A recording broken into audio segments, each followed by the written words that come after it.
and I spent the last 10 years playing chess. And I won some major tournaments like the Canadian Open, and I met some grandmasters along the way. A chessboard has 64 squares on it, 8 by 8, and we give them by ranks and files. The ranks are 1, 2, 3, 4, 5, 6, 7, 8. And the files are A, B, C, D, E, F, G, H.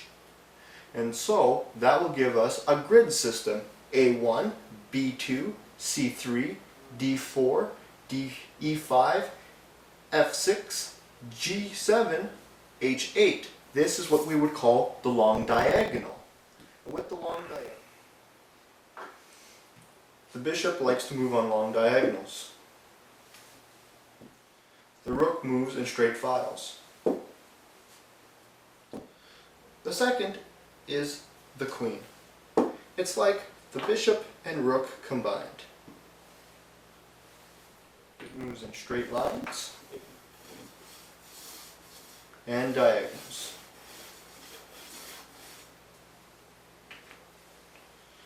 Next is the pawn. On its first move, it's allowed to go up twice, only on its first move. It also captures by diagonals, only capturing one square on its diagonal square in any direction. Next is the knight. It likes to move in L shapes. It is the hardest one to master, but it also can jump over its enemy pieces and its own pieces, so it is a very useful piece. Check is when the king gets attacked by an opponent piece.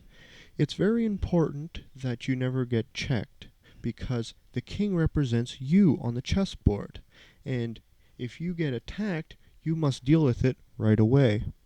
There are only 3 ways to deal with a check: move out of the way, put something in between, or capture the piece.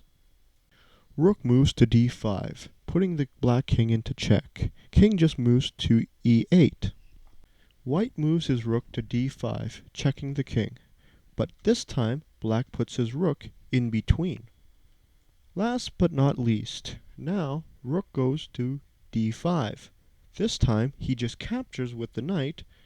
Now black just took the troubled piece. The rule is, never expose your king into check. Bad things will happen. A pin is an attack when you're attacking the front piece, but it's the behind piece that you really want. In this situation, this is called an absolute pin. He can't move the queen away because he'll expose himself to check. A fork is a move when you're attacking 2 pieces at the same time. This is my favorite fork because a lot of young beginners think they can take right away, and I kind of trick them a little bit, so don't get tricked. Now you can see here the pawn is attacking the king and the queen at the same time. This is a fork. Now he's in check, so what does he do? Usually in this kind of fork, you're going to lose a piece. The queen has to capture back. At least he gets something out of it. This is where most people get tricked. My young students, they try to capture with the pawn right away. But if you do, it turns into a draw.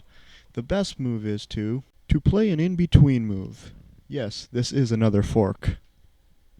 The king just moves. Now the knight just can capture the queen for free.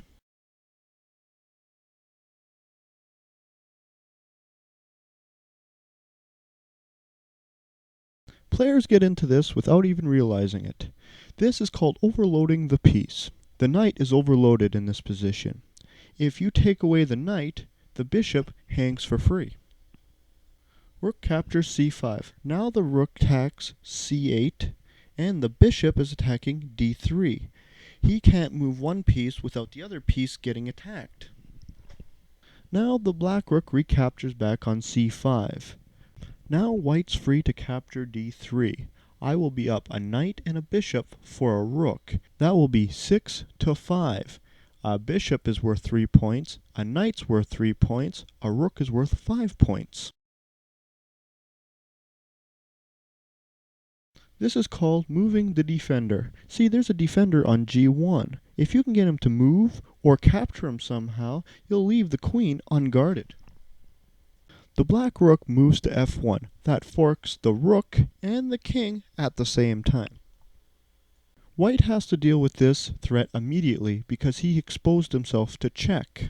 The only move he has, and it's forced, is to capture f1. Now the queen is exposed to the black queen, and now she can capture for free.